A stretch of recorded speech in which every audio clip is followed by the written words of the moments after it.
Hello, my name's Simon Burton.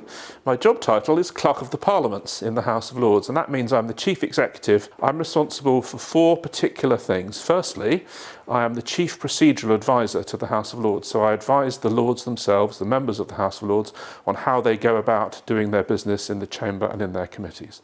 Secondly, I'm the Accounting Officer, which means I'm responsible for the public money that is spent by and on behalf of the House of Lords. Third thing, I'm the Corporate Officer, which means I'm responsible for the health and safety of everybody who comes into the House of Lords. And crucially, I'm also responsible in law for restoring the Palace of Westminster for generations to come.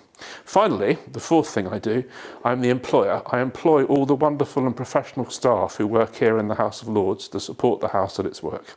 Sitting in the Chamber is part of a job which I do, which has been done by my predecessors way back into history. They've been clerks of the Parliament since the 13th century, and supporting the House and its members directly in their Chamber business is something that's always been done.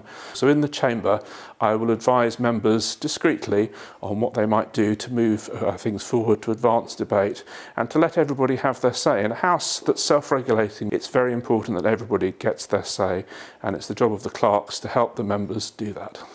The office of Clerk of the Parliaments goes back to the 13th century. I'm the 65th person to hold this office. It's completely different now from how it was even 50 years ago, let alone 500 years ago. And the one thing that has stayed the same throughout that time is that the Clerk of the Parliaments is responsible for the records, recording the decisions that the House has made. You can see on the bookshelves behind me some volumes. These go right the way back to those days, and they describe, write down, record for everyone the decisions that the House of Lords has taken.